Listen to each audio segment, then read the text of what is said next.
Good afternoon. My name is Carolyn Gadet, and I'm the manager of the Saskatchewan Prairie Conservation Action Plan. For this afternoon, I will be handing over the moderating duties to longtime Native Prairie Restoration Reclamation Workshop supporter, attendee, and speaker, Carrie Hecker. But before I do that, I'd like to start by stating we respectfully acknowledge that we are on the traditional territories of many Indigenous nations and communities, past and present. For millennia, they have worked to protect these landscapes and the life these areas sustain. I would like to thank these original caretakers and acknowledge the ongoing work and presence of Indigenous peoples in Canada today. Go ahead, Carrie. Well, welcome to everyone who's joining us virtually today. It's my pleasure and privilege to host a panel discussion.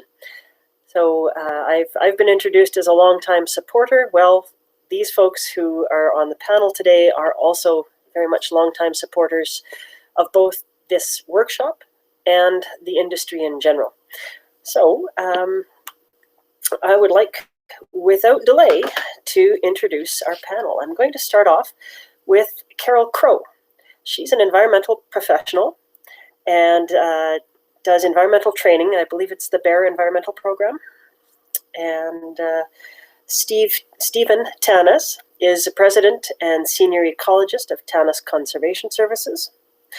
And Tara Sample, who is just joining us, there you are, Tara, is the senior environmental advisor with Sask Energy.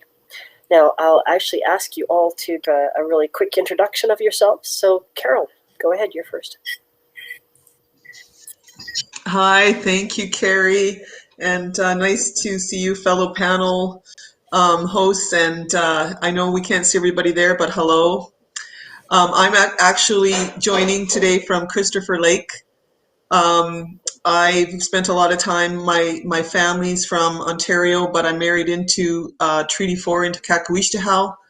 I have 2 adult kids and a couple of grandchildren.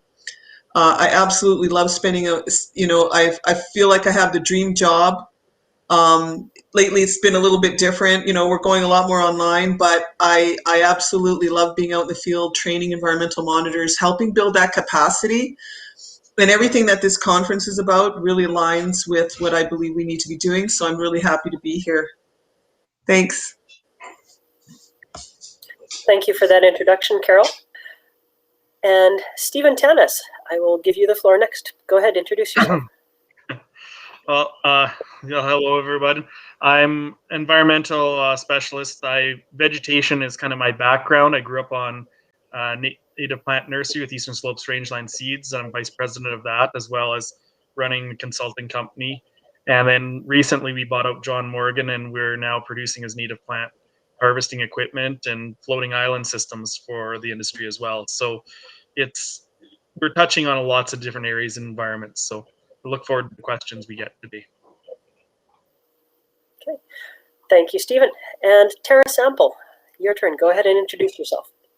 Yeah, hi, I'm Tara Sample. I grew up around Turtle Lake area in the forest, and during that time I really developed a love of native plants and native landscapes, and just went on to study biology at the U of S.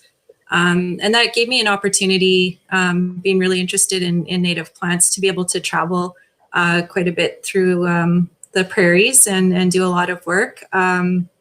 Settled into Regina, like 16, 17 years already now ago, for a job at Nature Sask, and ended up getting married and staying down here in the Regina area. I love what I do at Sask Energy. I get to review projects, ranging from quite long, high intensity projects, and focusing in also onto distribution projects as well. So even reviewing like things that are short service lines from mains and that kind of thing. So we get to do a lot of different things. And then in my spare time, I just ended up on an acreage, and we're putting in some native plants and that kind of thing here, and just enjoying outdoor time with my kids and my has been during this unusual year for sure. Thank you, Tara. Well, to our attendees, you'll see, you'll probably know already from your own experiences that those of us who are long-timers in this industry tend to have a very comprehensive view of the world. We do this stuff personally, we do it professionally. It's a whole life venture for us. And I think that's one of the best things about it. And hopefully you folks will get into that as well. So I think we're ready for questions for the panel. So please do type in your questions. I believe our host who is controlling our viewpoint will actually put up questions as they come in for us. Thanks. However, tell you what, I'm actually going to start off with a sample question for you. So this is a real overview. So to Carol and Stephen and Tara, you've been in this industry for a while. If you look back, perhaps for 10 years, what do you see has changed in the industry over this 10 years? I'm sure there's some good things and some bad things. Can you give us a quick overview of what you've seen from your particular viewpoint? Carol, I'll go to you first.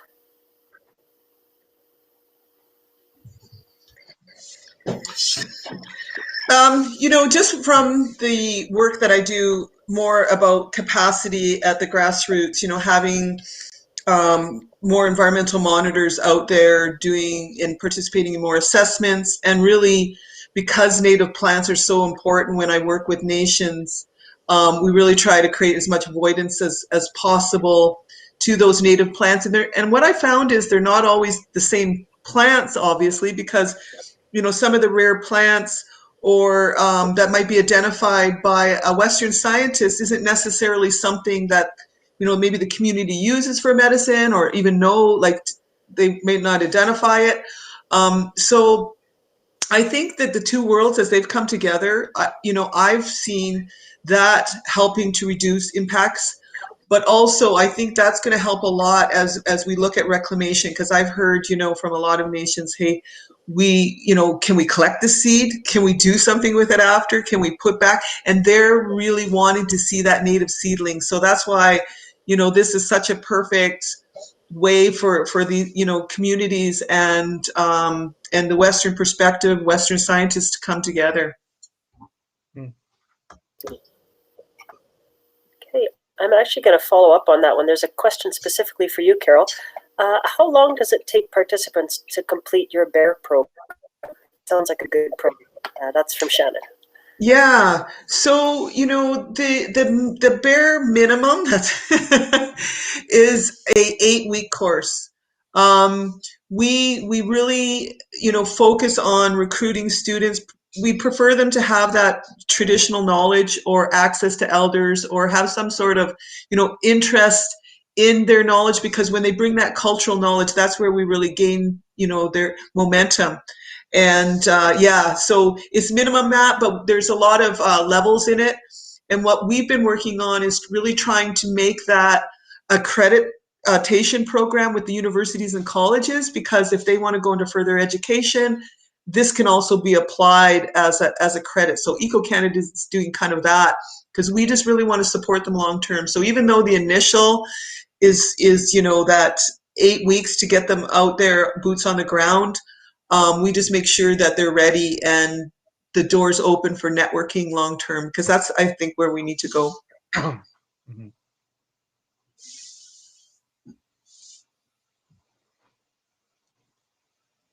Original question of how have you seen things change in 10 years? Was that to me? I wasn't hearing anything there. Yes. Sorry, yeah. Steve. I'll direct our first question to you. So how has things changed in 10 years? Okay, I've seen a lot of things happening the last 10 years, even farther. We've had a huge development in a number of young people that are being trained in the environmental field. A lot of skill sets, a lot of things coming out, which has been a huge bonus. And that's probably the last 20, 25 years that's been developing. I've seen, though, a large shift in what there is for restoration. Everybody knows oil and gas slowdowns there. But we do see green infrastructure, we see solar farms, we see wind farms, we're seeing a lot of those areas mining. There's a lot of other areas where there's a need for more work. And so that there's growing opportunities in areas. But unfortunately, with the last few years, I think we've lost a lot of people, especially our junior intermediate people from the industry, which is really hard to see. So we've seen some pressure points, pricing issues, and with the point of pricing being coming so hard, we're seeing a lot of issues where I talk to other consultants and they're afraid of fraudulent work being done to cut corners. And so there's a risk there that we're seeing. So we have to be watching and cognizant of those risks that are coming in the future. That's interesting, Stephen. Tara, your turn to go at this. How have you see things changed in the last 10 years? Yeah, I think a lot of what both Carol and Steve have already mentioned, I agree with a lot. When I think about like when I finished university and what I thought I'd be doing, this isn't really what I was thinking that I would do. But what I see now in a lot of my students is that they do want to have a role in industry, even as students. I think probably with the slowdown, there's maybe a little bit less of that, but there are people that are wanting to be involved with industry in a reclamation assessment, those kinds of things role. And then I think about like I had some training, safety training about 10 years ago, where I was talking to a safety professional, and they were asking about what I was doing because I was a very different person compared to the other people that were taking that class. And they had an interesting observation about how at that point, environment was quite a bit like safety in the 80s. So it was just starting out. And now I think we're becoming quite a bit more established. You see that in organizations as well, usually environment and also heritage and cultural elements are starting to have a more important role in what industry is doing. And so I think that's where we're at right now. Is years ago we were just starting out, and now we're sort of becoming more established as well. Definitely. Thank you, Tara. Well, I'm going to go back to the list of questions and just start chronologically with the first one that came in. So to the panelists, what are the greatest challenges that you've had to deal with during COVID? Anybody want to take that one? I guess I can take a little bit on that one. Our work with, especially when I'm working in urban areas in restoration, we've had more challenges with meetings and communication work because there's a lot of teams that work together.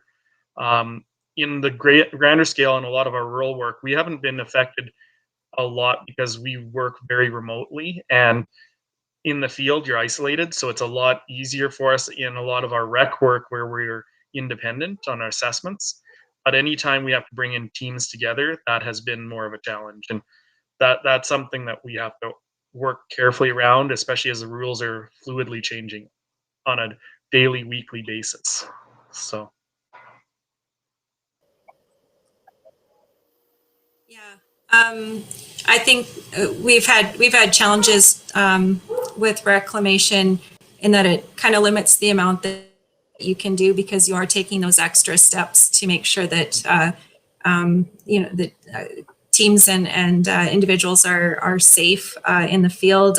There's been times where there's areas that you're not really able to travel into quite as much. And then some other stuff that we're seeing too will be that because we've had to kind of isolate people, we have more traffic on sites and things like that. So those will be issues for future years to reclaim. I think both in the field, because I do consulting as well. On the field side, one of the things I've noticed during COVID is, with the meetings not happening, with the discussions not happening, there is projects going ahead without community consultation, which in a couple cases was an issue. And for the training part of what I do, during COVID, is bringing knowledge holders in and not being in the field, because we still have to do that no matter what. So for us, having some of our work out in the field is definitely limited till we can. But it's this whole adaptation that, and it's a new good reality in a way, because we're not all traveling as much, but we still need to get out there. So I hope that we make it more meaningful when we won't waste as much time, I guess, when we get together in person, and maybe we'll be a lot more focused, to do what we need to do when we're on the field. But yeah, I think that's definitely an aspect from COVID. Yes. Thank you. The next question is, how concerned are you about the future of native seed supply, both grass and forb, and what this will mean for the future of reclamation and restoration projects? So, seed supply, where is it at? Where is it going? And how is that going to impact us? I guess I can start that one. I have a long history working in native seed supply. I have been concerned for the last 10, 15 years of where it's going. We are not gaining in the producer side in Canada. A lot of our seed is coming out of US, it's coming out of other places. We recently did some testing for some of the major pipelines growing out native seed lots, and we get from every supplier we could. And there was a few species that we were not seeing what we wanted to be seeing. The species did not match up well to the native species we have here. So I am very concerned where it is. I don't know if we are getting I was really encouraged when I'm hearing about farmers planting native seed. We need to see that market expand. We need to have more local, large-scale supply requirements, and that's going to make it much easier for growers to grow these. As an example, we crashed the market on wheatgrass one year by growing 50 acres of it. That actually flooded the entire North American supply.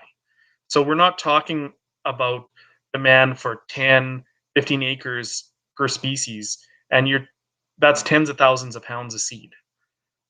So it doesn't take a large footprint to outproduce, and you need to have that type of production in order to have it become economical, the prices drop.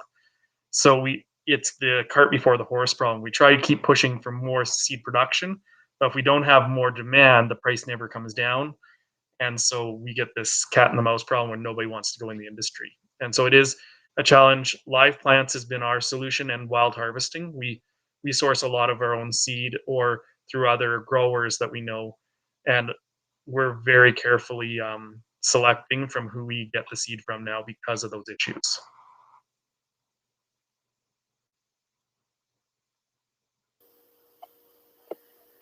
Carol or Tara, do you have Sure. some comments to make?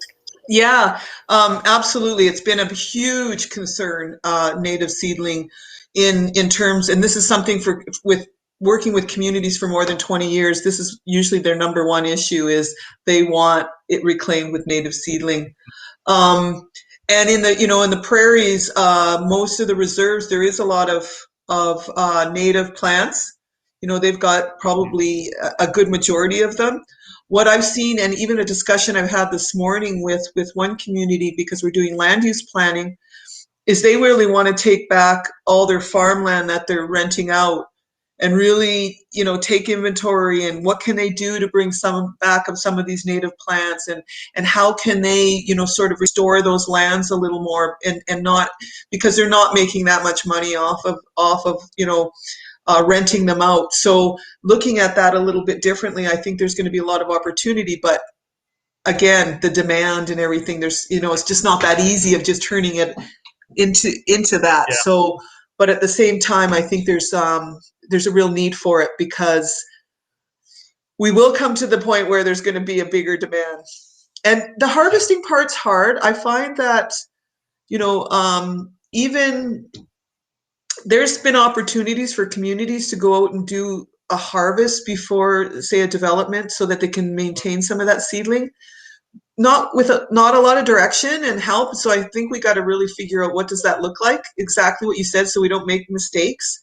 Do we have, what's our best method to go about that? Because for elders, it's not about ever harvesting those medicines to go put away.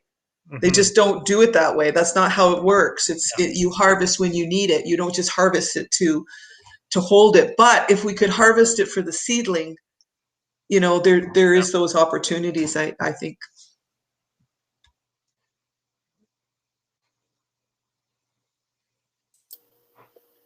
Yeah, I don't know if I have too much more to add. I think both of those are really good points there as well.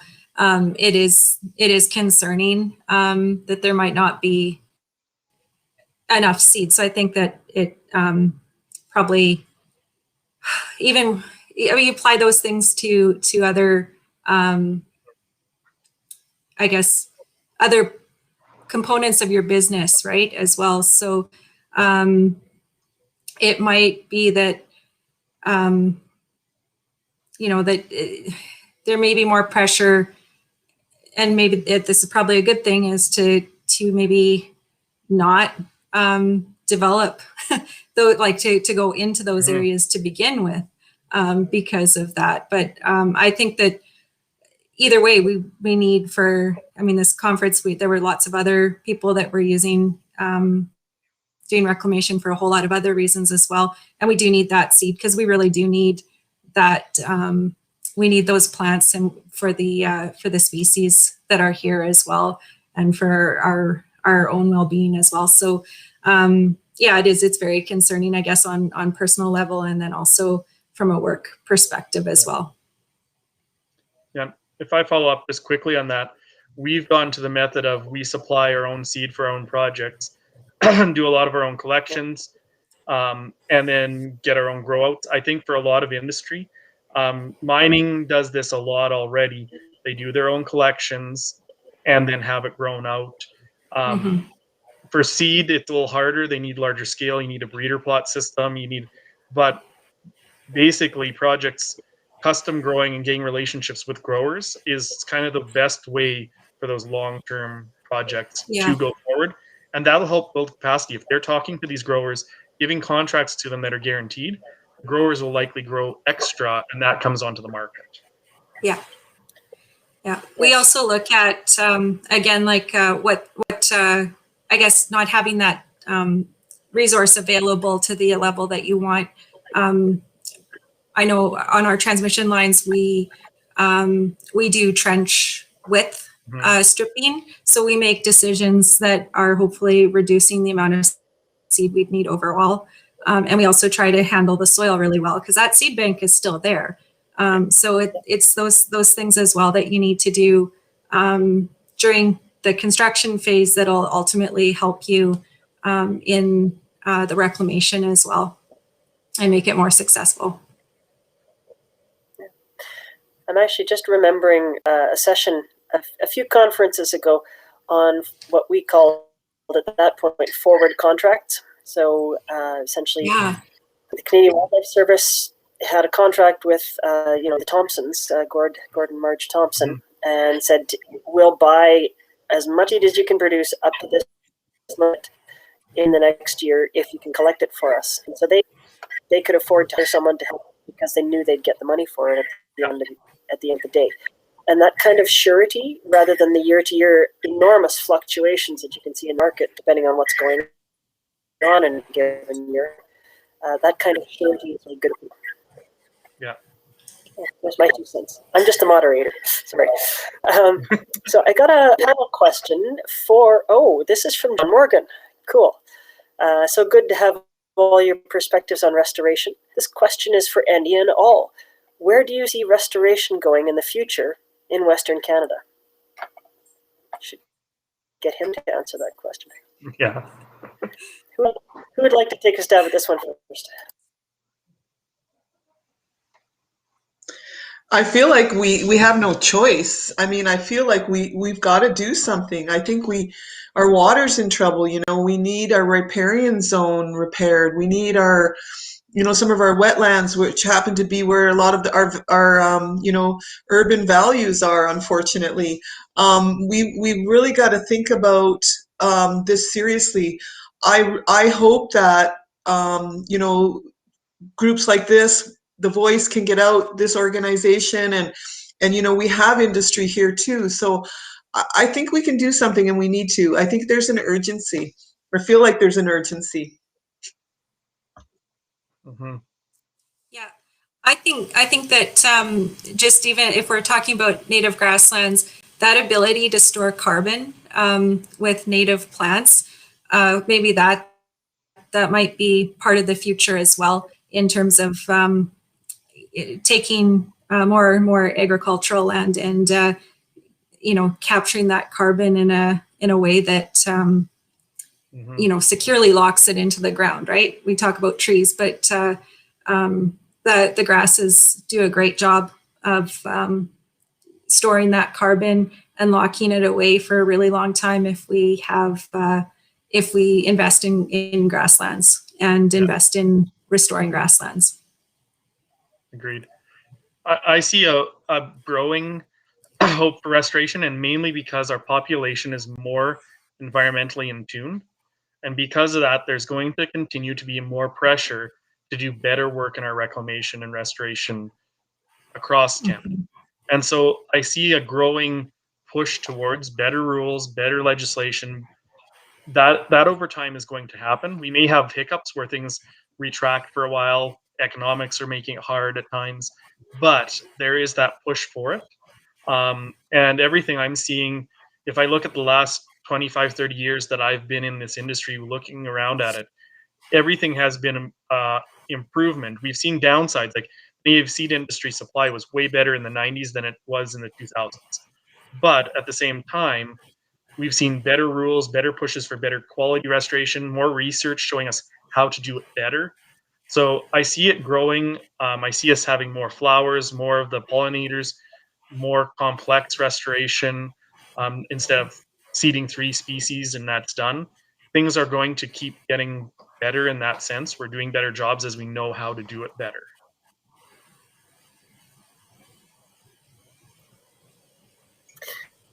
I'm going to put in my moderator 2 cents again here.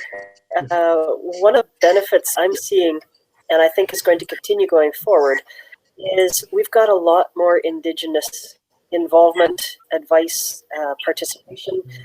I think that's a long time coming because, you know, Indigenous peoples are the original caretakers. They hold a lot of that wisdom in their communities. And you know, those of us who are not Indigenous are finally figuring out that we need to tap into this. And so that more holistic restoration, where you are actually restoring an entire community ecologically that includes people, I think we're getting a correction here. I hope that our trajectory is going in that direction, but I'm quite heartened at what I've been seeing in the last couple of years in particular. So now I will go to the next question and do my moderator duties. So Ashley asks, a lot of us are on the same page when it comes to the importance of conservation and responsible development. However, a lot of us are only involved for, I'm giving a précis, sorry, a lot of us are only involved for a very small part of the overall project, especially in industrial projects. How can we gain buy-in from folks in construction, the engineers, the project managers, to actually get better results all around, because this has been involved, we've been involved, or our viewpoints have been involved from planning all the way through to the final product, and not just that one little part that we do on the ground. Who wants to take a stab at that? I can start. That has a lot to do with, I think legislation is important in part of that. We need government rules and push for better results. And when we push for better results, then it forces us to work as teams.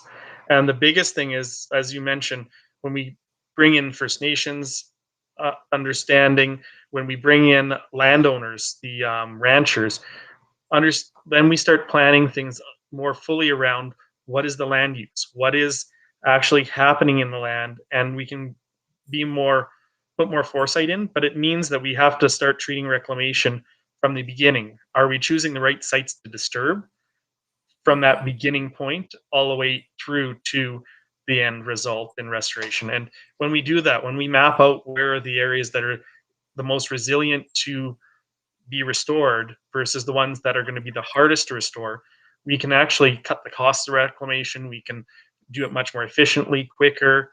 I find it ironic in Alberta, we're supposed to avoid wetlands like the plague, yet wetlands are the easiest things to reclaim in existence, because you restore the hydrology, the plants will come back and the weeds die out. In general, that's what happens. It's a lot easier to restore than some of our native grasslands that can be very hard, or alpine areas where you've got lichens and bryophytes that are some of your dominant species. So it is one of those things, mapping things out properly ahead of time is really important to me, and that helps us in the end. Yeah, I think like a lot of people don't get that opportunity to spend the whole lifetime involved with a project. And reclamation, sometimes we have really unrealistic expectations about where we will be in 3 years. Lots of this is decades. Like, it can take decades for things to come back. Some of the changes that I've seen, with our department and our company is we have a reclamation inspection program. So we go back to two projects that are decades old, and we're still looking at those and dealing with issues along them as well. And in terms of having a diversity of people involved too, we have, like, a lot of times, like when I started, it was a lot to do with, there was construction and there was engineers, there was a couple biologists. Now we have soil scientists, and we have a whole bunch of other people that are on maybe not on staff, but on long-term contracts that are looking at these areas and providing a lot of information. And I think if I can get up on a soapbox for a little while, like, one of the areas that I think is really underappreciated is monitoring during construction. That's an area where people who have our experience can have a lot of impact on how things go. And I think about, like, right now, our inspector, our reclamation inspector, he started out in construction. And one of the things he can say when he's looking at all of these areas is, this is a direct result of this construction activity. Yeah. And if we can tie those back, we can do a better job on the next 100 projects than we did in that one. So learning those lessons is really important as we go along. Wanting to be involved from even pre-tenure has been something. As monitors, we've been wanting to be involved from that way, from before the project is even started, but that's not realistic yet. And I think it goes back to, Steve, what you said about legislation. There's got to be a component of that, or it's got to be mandated in industry, and it's got to take leadership, because without the leaders saying it, that's been my experience. Like, I'll go to some communities and we'll have champions like all of us, conservation and this and that, and maybe the leaders don't even have that as one of their portfolios, or they're not excited about, like, why should we be concerned about? They're going to impact it anyways, so I think leadership, if we're going to really have the voice of passionate people get in front of these engineers and construction people, I think you really need that leader, and then they set the stage for you, so that you have some level of respect, and that is supported, not you're just coming in and trying to pitch to them that they think this is real. And I think when we see that, because if we've got to value the ecosystem as a whole population intact, and it has to be a way of life. And I think we got to keep promoting it. So it's a really good question. I'm going to follow up with that. Most of these projects are driven at least in part by budget. Is there a cost effectiveness to having people involved early on that would be kind of a dollars and cents bottom line thing that you could present and use as part of rationale?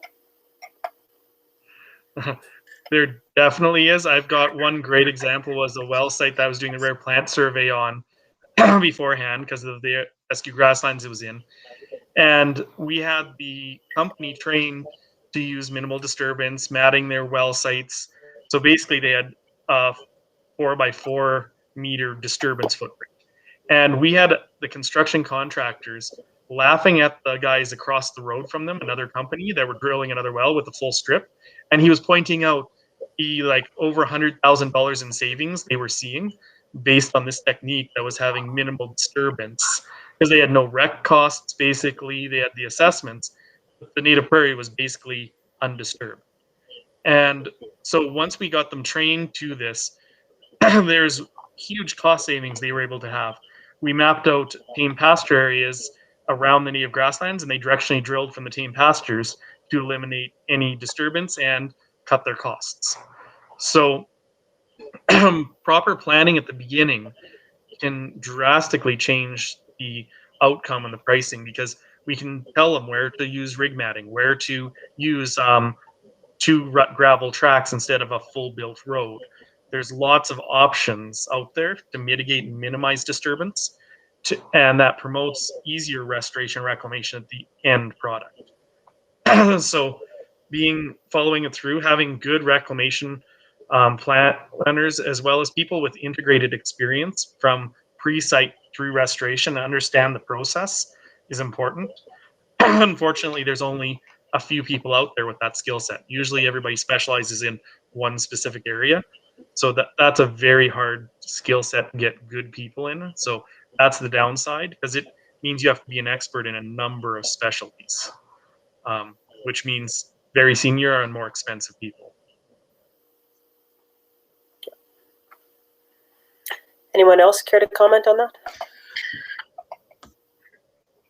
Just to add to what you were saying, Steve, or our monitors who trigger like the security guard to say, hey, we need this specialist in because this seems a little bit, I'm concerned about this. I don't know what it is, but I know there's something not right here.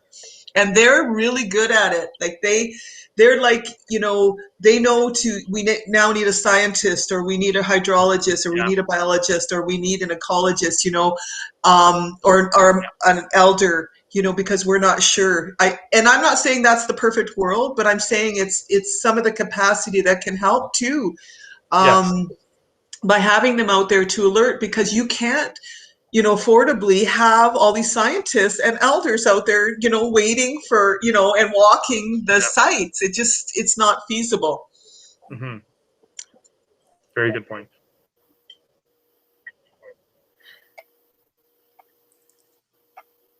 Do you want to add 2 cents to that as well, Tara, or shall I go on? I think you could go on. I agree with everything. Yeah. All right. Yes to what they said. Yeah. Okay. Got an interesting question from Elizabeth saying, and this is quite specific, and there's a little chat about it in the comments. One of the elders I work with dreams of being able to harvest breadroot like she did when she was growing up in the Dakotas. We're sourcing some seed. We're starting some from seed, but only in the ground because they don't transplant well, in our experience. Any suggestions on sourcing breadroot? So that's Cerealia esculenta, perhaps not. Steve? I'm doing the exact same thing. I'm actually starting breadroot as well for that ability to try to get a breeder plot of it so we can get seed sourcing available. Because I noticed this when I've been working down with the blood tribe in southern Alberta, the desire for it specifically as a species. Challenge we're having is there's a lot of insect attacks, so we're getting like 5% of the seed is actually formed into seeds. So I'm going to be doing some experimentation to see if we can figure out what's attacking it and at least prevent that enough to get a better seed crop, because it is a valuable species and it isn't found in massive high density populations. So with the increasing demand for it, we do need to find a way to get seed and get it back on the environment landscape, because if it gets over harvested, that's not good for it.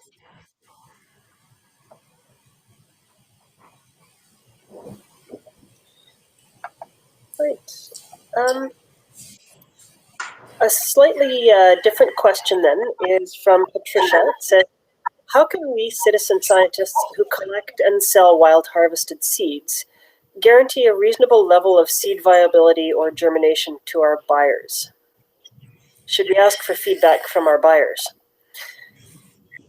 Ooh, that's an interesting one, because native seeds have quite variable viability and germination. Yeah. Anybody want to take a stab at that? I can take a stab. I was going to say, that sounds like a Steve question. That's a my question. So I can give an example. As we're working with some mining in BC, and we got seed lots sent to us, and some of it's like it comes from multiple different collections, and we're having to figure out viability. Traditionally, you go and do a seed analysis through a lab. That is relatively expensive when you're talking about hand collected small lots. What we're doing is actually grow outs, where we basically are taking 100 seeds, putting them in paper towel, moisten them, and you check each seed has to have certain treatments. Some need to have a freezing and then a warm treatment. Some need refrigeration, cool, and you have to put them through the right treatment if they need treatment. But we'll do a little germ trial over a couple week period. Most forbs and grasses, you can just do a little, put them in your fridge, moist, and then you bring them out and put them in a warm area, and they will germinate for you. And then you can just do if you get 50 seeds or 100 seeds, you can extrapolate what your germination is. That gives people, when you're buying small lots, something to work off of. When you're talking bigger lots, so if you have one of these hand harvesting machines that from John Morgan's was producing what we're producing now, or you're producing in bigger volumes, then you can send it to a seed lab. It's about $100, $120, and you get the weed certificate, germination, all that information. But if it's hand harvested, you don't need the weed certificate necessarily if you know that it's pure seed and can guarantee that. So, but that's for real small lots. When we're doing mines for live plants, you're only talking about 20, 30 grams of some of these species, and they'll produce thousands of plants. I'm going to follow up with what you said just for the really small.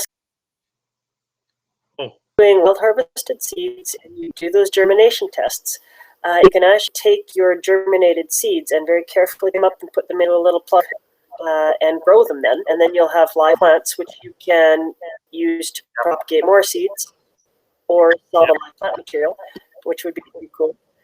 And sorry, I had another thought on that, and I can't remember it now.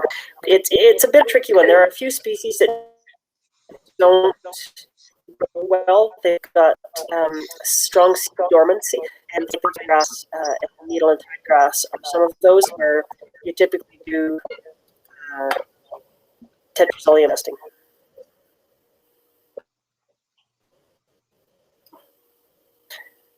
Right. Next question. What do you feel the most important step lawmakers can do to protect native prairie landscapes long term? Do you think the general population will support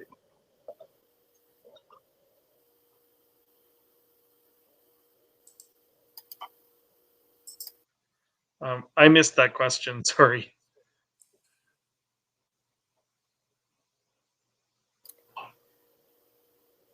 You cut out, Carrie. Something going. Yeah, I think there's something going astray with my connection here. So yeah, I will try once more. What do you think the most important step lawmakers can do to protect native prairie landscapes long term?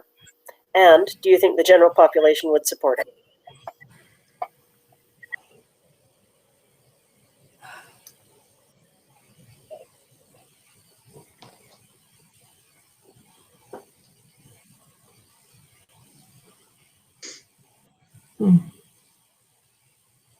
Sir, I didn't hear the question, so I'm sorry. Yeah. Oh, like, I don't know if we've lost. A little better now? Let's see if I can find it down here. I can hear you now. Okay, good. Well, I may be having bandwidth issues. So I'll go with the question. Hopefully you can hear me. What do you feel the most important step is that lawmakers can do to protect native prairie landscapes long term? And do you think the general population will support it?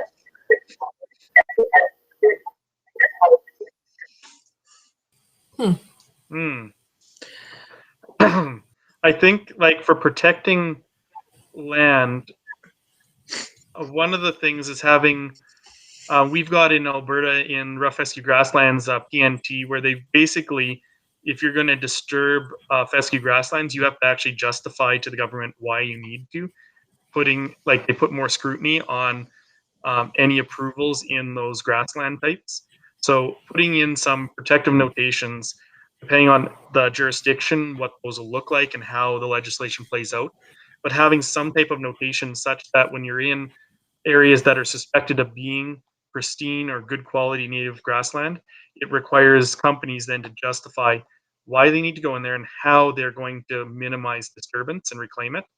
It puts that pressure to have that upfront planning in place. And it doesn't mean you don't allow work in those areas, but it means that you have to have properly flushed out plans from the onset that are going to work and be approved before you go into it, so that we don't come to the end of the cycle and not know how we're going to reclaim it because it hasn't been sorted out a good process yet.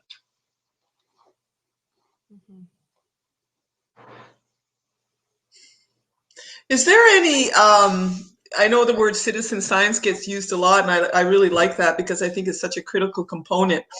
Is there anything, around native plants? Because I know we do them for lakes, waters, we do them for rivers, we do them for bird surveys. Like there's lots of, is there anybody doing that where you can go sign up and go identify the plants that are around you? I'm just, I think that kind of citizen science is really important because I think education especially to have all of, my panelists, you guys are amazing. And I think having you out there, educating and sharing, I think government needs to support that education.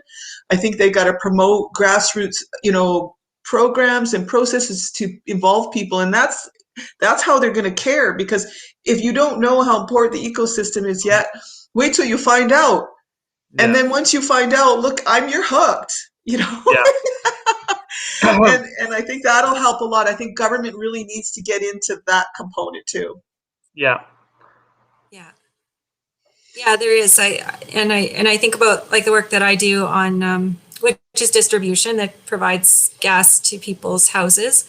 And I think we are attracted to the beautiful places that prairies are, but it is very difficult to build a house in a prairie setting and not bring in a whole bunch of other impacts to that area.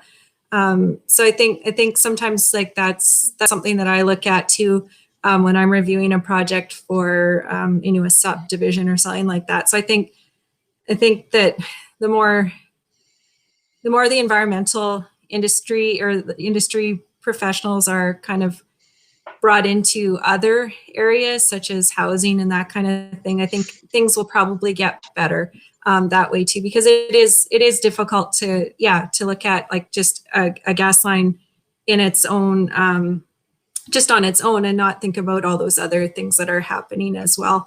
And I think that people that that are in those areas would want to protect the area that they're moving into, because it is they were attracted to that area because of all those wonderful benefits that we get from being around nature as well. So probably an expansion of more environmental oversight in a lot of other industries would help as well. Agreed. Yeah. Thank you. I have a question from Eve, a question about ecological monitoring. What sorts of things need to be considered when collaborating externally with community members to identify monitoring variables for a project?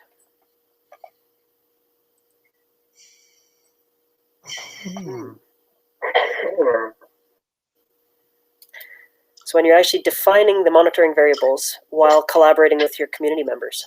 That's a good one. Who would like to take a first stab at that?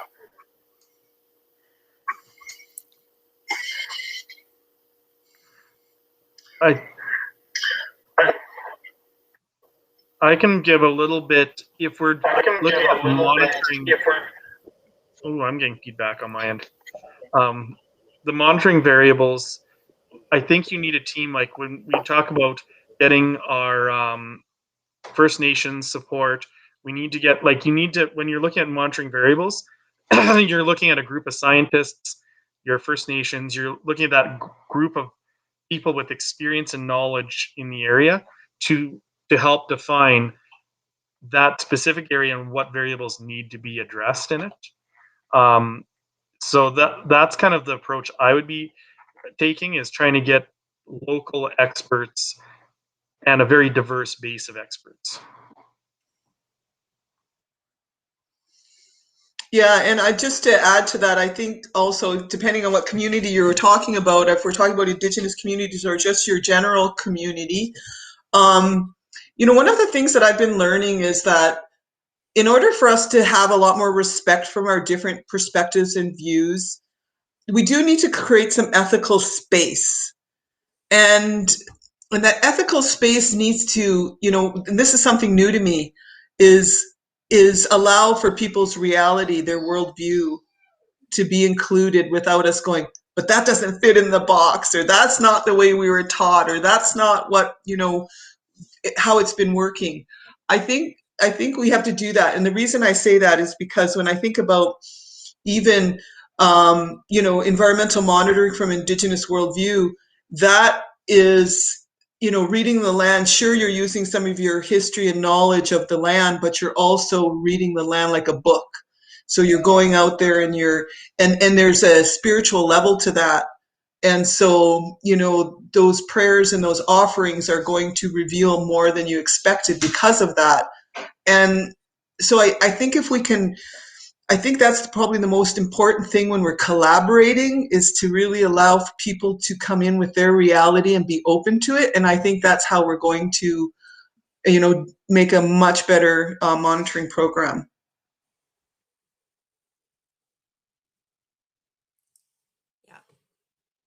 Yeah, I agree. I agree with that. Like the more we can, I guess, look at things collaboratively and respect everybody's, perspective of the world, because everybody has a different way of seeing things. So I think that would be really very beneficial.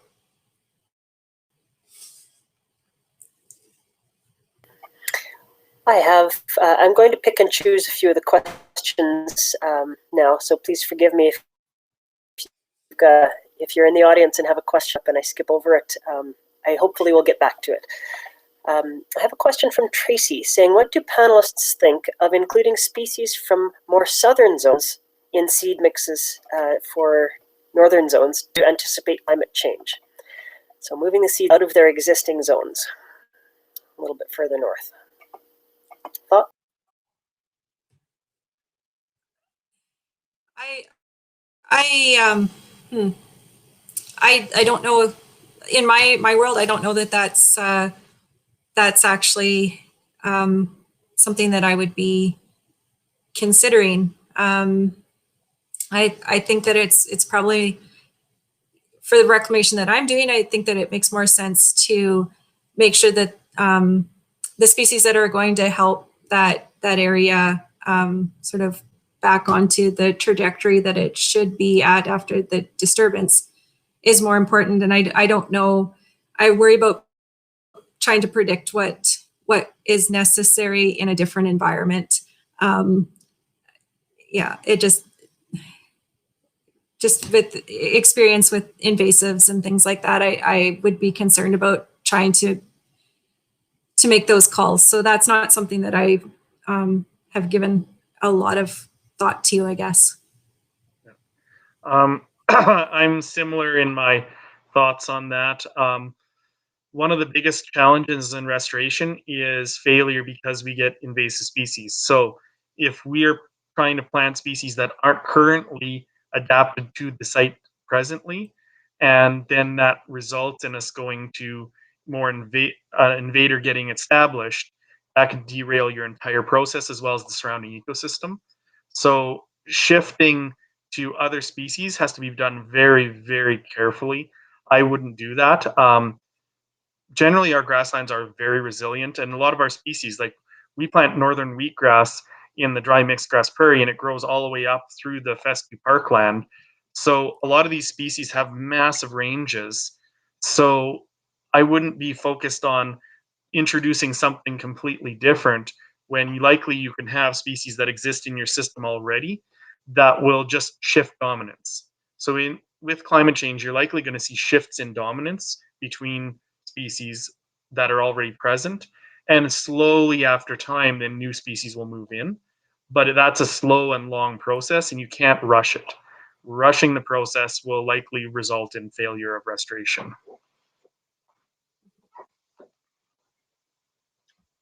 It's a whole new area, isn't it? I know a few years ago I went to PRT and did am I echoing? No, okay, it just sounds echoing for me right now. I went to PRT, took my students there, and they were telling us how forestry folks were with us, how they were looking at jack pine from North Dakota, and they were growing it up here because of this expectation of climate change. I know from southern Saskatchewan, a lot of the monitors working with the elders have talked about, there used to be a lot of cottonwood trees supporting the grasslands along riverbeds, and it was everywhere. And there's not a lot of cottonwood anymore. I don't know. Maybe the tree part of this grasslands could be replanted and bring some of that. I don't know, but that's been my experience and knowledge of what I've heard about. But I think we have to be kind of open to the possibilities. Use the science as best we can, but still be really aware that these invasive species, are the hugest risk. They are. Every time we try and improve something, there is a result from it. Not always positive. Yeah. I'd like to put in 2 cents there as well. And I think part of the equation is, like, when we start a restoration process, you look at your soil type, and the soil type and your weather or climate dictates what plant community is going to be there. That may shift a bit with climate change, but it's not going to shift that much. It takes a long time for soils to change. So if you get the right ecosystem components in, the right species, as Steve said, they'll sort themselves out in the microclimate as it changes. So again, these systems we're working with are remarkably resilient. And if we've got all the components there, they should be able to handle more than we probably give them credit for. Okay. I think we're just about done. Hopefully we have time for one more question from May. It is, has there been any increase in advance contracts for seed as a risk management strategy, and possibly also increasing the volume for both grower and buyer? Anybody know increase in advanced contracts? There is some contracts happening. The mining industry does a lot of it with live plant materials. Seed production, I don't know if there's a lot. We used to do some for Parks Canada. We used to have some of those type of contracts that we ran, and they stabilized our entire company. To have just a few of those contracts is a huge deal for producers. So I don't think there's a massive shift to it. City of Calgary does that, and some of the mines, but it's usually in live plant production, not in the seed production. And that's an area I think we need to see more movement. And historically, a lot of money was going into Alberta Innovates, into those to develop seed. But what we need is actually the money going into the growers, supporting the growers, because there's no point developing more varieties of native seed if we don't have growers growing it. And that's our big kicker in the industry.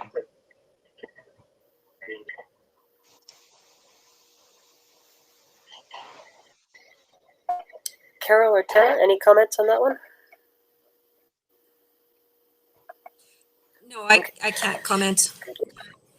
No. Yeah. All right, sounds good. Let me see.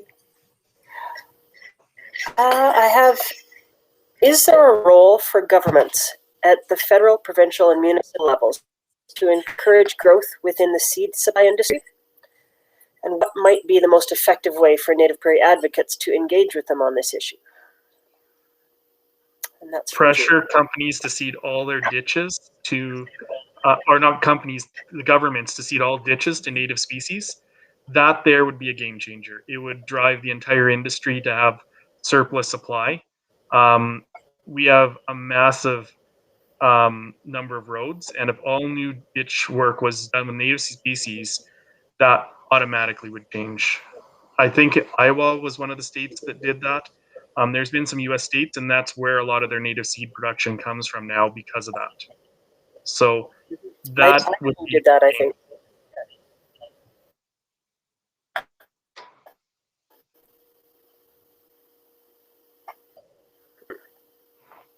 That's an interesting one, Steve. Very, very quick on the reply. Carol, Tara, any comments on what can do to encourage from government to encourage growth at the industry? Yeah, I think the road idea is fascinating for sure, and I mean it's beyond the government. In that case, you'd have to be able to lobby your RMs. In this case, they have a lot of roads. Yeah, I think that's interesting. I think that you know, there might be, yeah, being able to I think like that's what you need is some big users, right? And I don't think you're going to get that from all linear disturbance or industry at all.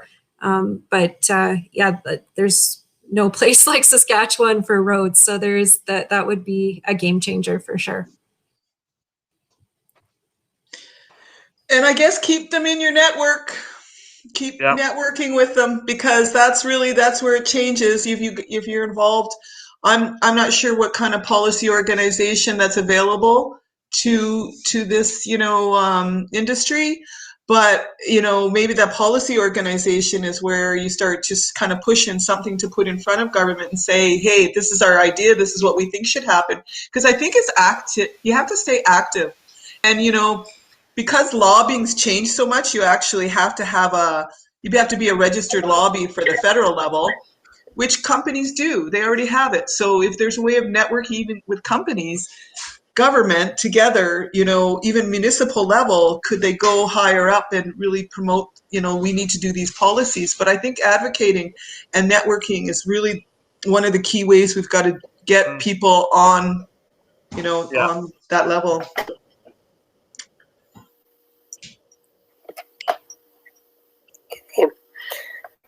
I have a very specific question for Stephen. Is there a quick way to find the rules of rough fescue disturbance in Alberta? The current coal exploration issue is right here in that ecosystem.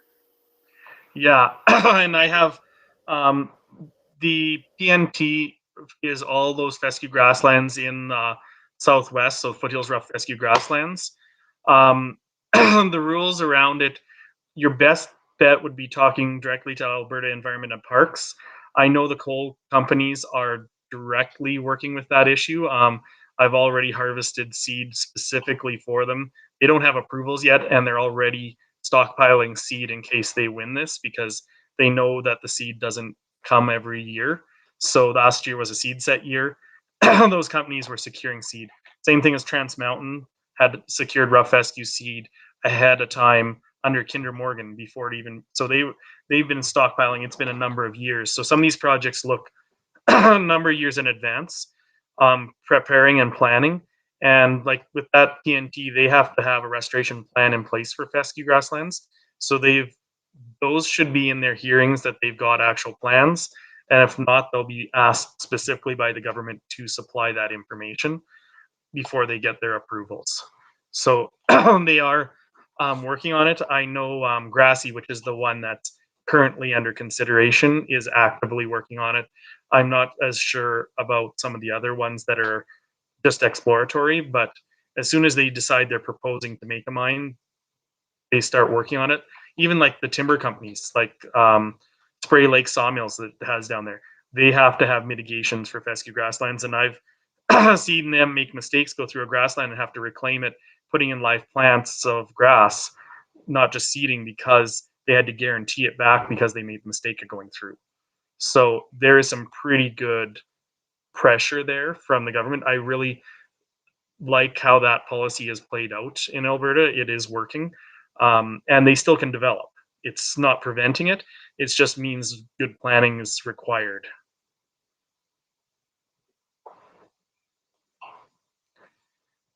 Yeah.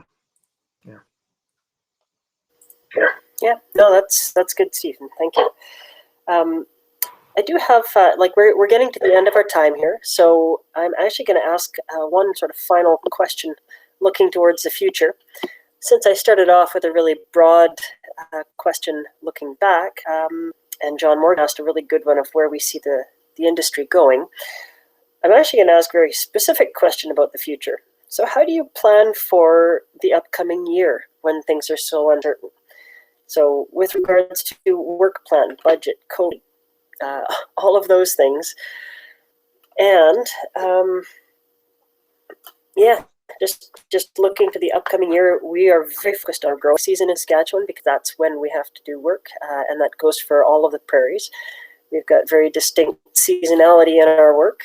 So how do we plan for this upcoming year in this scenario of uncertainty for ourselves? Who wants to go first? Oh.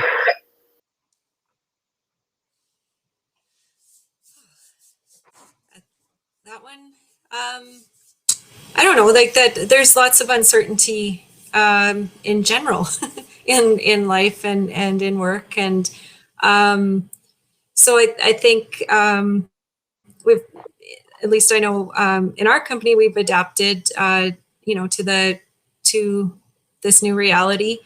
And in terms of budget for reclamation, we have a lot of that secured based on the projects we did last year. So they need to be inspected in years before that. And we have sort of some legacy stuff. So that probably will continue on, but I guess the progress we make, that's a little bit more questionable. It'll depend on how much travel can be done, availability of people and that kind of thing. So,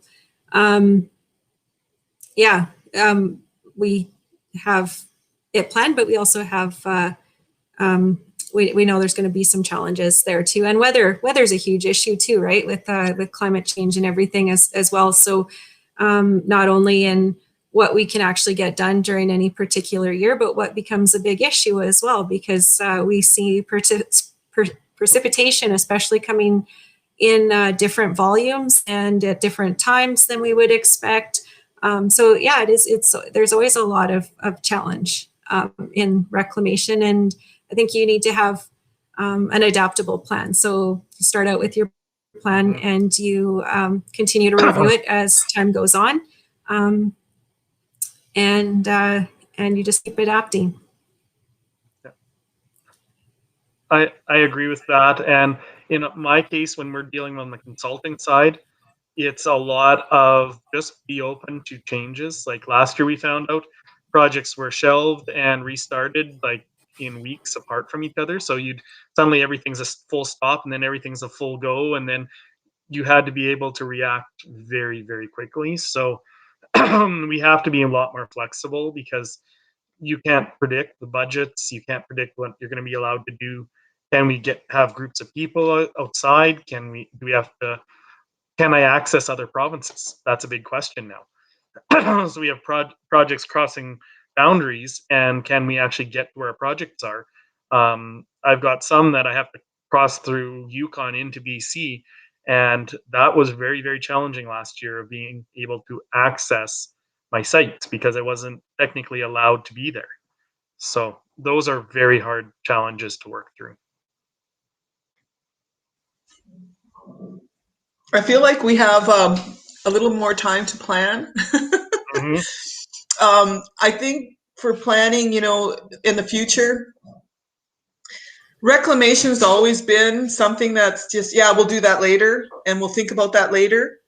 And maybe this is a time to, that is not put so much on the back burner. That phase. For us in the training too and consulting world, everything's changed. We're not out in the field as much. And it, that's concerning because we think there's still stuff going on, but we're not there. So that, but I think just, times have changed so much. That's a really tough question to even know what's going to happen in the future, but planning is important. And I think this is an opportunity for us to put that quarter of Earth back in that we need. So it's time. I think it's a collective worldview that's coming together, that we need to take care of our Mother Earth that gives us everything, gives us life. Take care of her a little better. So hopefully everyone is reflecting because they have more time, to go inward and say, hey, what is my impact on this earth, and how can I do a better job at it, and how can I help this? Because I have a matriarch group. We sing to the water, and we go to, we meet. We can't meet like right now. I mean, we could meet 10 of us, but we're talking about some restoration projects on the river, areas where it's along Prince Albert here, where it's, been really impacted, something we want to do.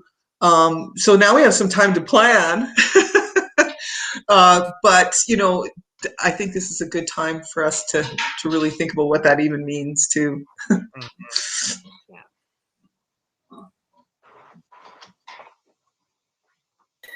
Oh, that's a very good point. So I think we're towards the end of our questions here. So I would actually like to take a moment to give a very sincere thank you to our panelists today, to Carol Crow, to Stephen Tanis, and to Tara Sample. Thank you very much for your time, your thoughts, and your engagement on this. I see that all of you have been doing a little typing in group chat as well, which is excellent. Thank you. And Carolyn, I believe it's time for you to step in and give some final remarks.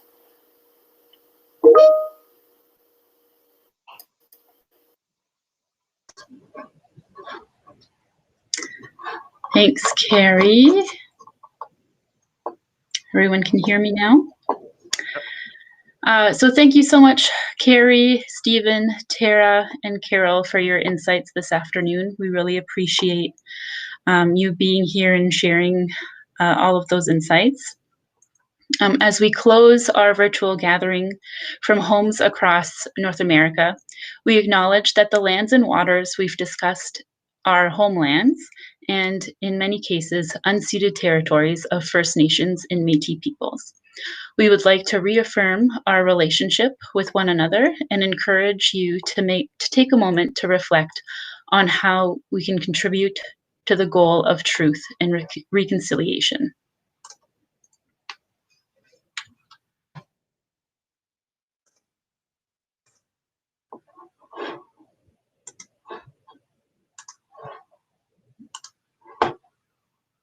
And I just wanted to sincerely thank Carolyn for all of her hard work. So on behalf of the Native Prairie Restoration Reclamation Workshop Planning Committee, Carolyn's been planning this event for I think more than a year now. As soon as the last one finished, she was right on it. I know it's like herding cats sometimes, trying to get all the committee members together, trying to meet with all the different speakers and presenters and panelists, and doing all the IT work behind. And I just wanted to sincerely thank you, Carolyn, for just doing such an amazing job, for all of your hard work and dedication over the past year. You can take the silence as like a virtual applause. Everybody would be now. Thank you. Thanks, Caitlin. So just a few things before we head out. You should have received an invitation to complete an evaluation form for this event. Anyone who completes the survey will be entered into a draw for a prize package of a shirt, tote bag, and notebook. We really appreciate you taking a couple of minutes to fill out the evaluation. We really appreciate constructive criticism as we continually try to improve the workshop. We also really appreciate suggestions for speakers and topics. So anything that you would like to see in the next event, we love hearing those suggestions. But also if you didn't like something, an explanation of how your experience could have been improved, like what we could do next time to make it better. We do really appreciate that kind of feedback. I don't know if we'll ever hold another Native Prairie Restoration Reclamation workshop virtually again, but you never know.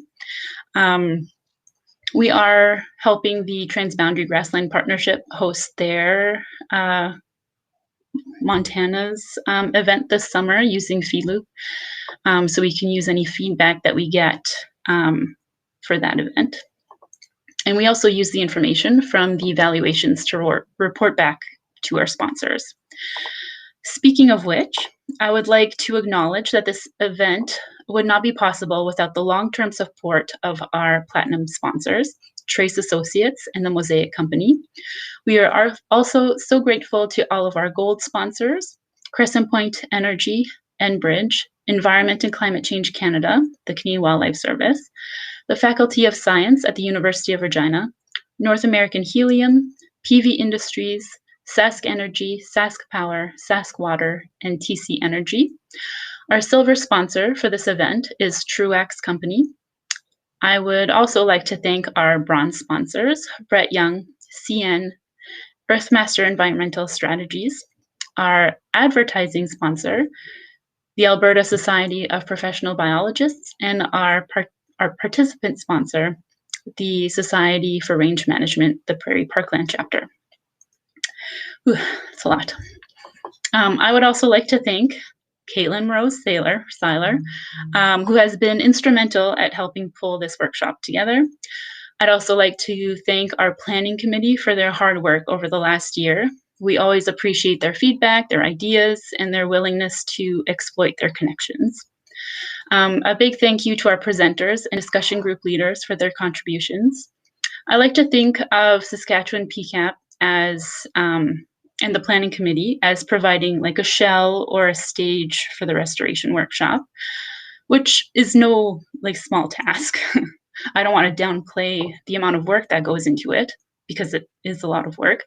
But it's the presenters with their presentations, leading discussion groups, answering questions that provide the content. They agree to share their knowledge and help to move restoration and reclamation forward. So we really appreciate their patience, cooperation, and understanding with all the emails and links and reminders that we've sent them over the last few months. So with that, I will say goodbye, and I hope you enjoyed your week. Do you have something else to add, Caitlin?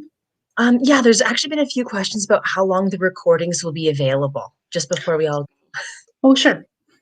So the virtual platform will be available until the end of our subscription, so August. So you can come back, use your same login credentials, and watch the recordings and any of the chat logs that were uploaded and saved. Was there anything else? Any other questions? Okay. Not that I can see. Okay, sounds good. Yeah, so I hope you all enjoyed the week, and we hope to see you in person at the next Native Prairie Restoration Reclamation Workshop in 2023. Have a great weekend.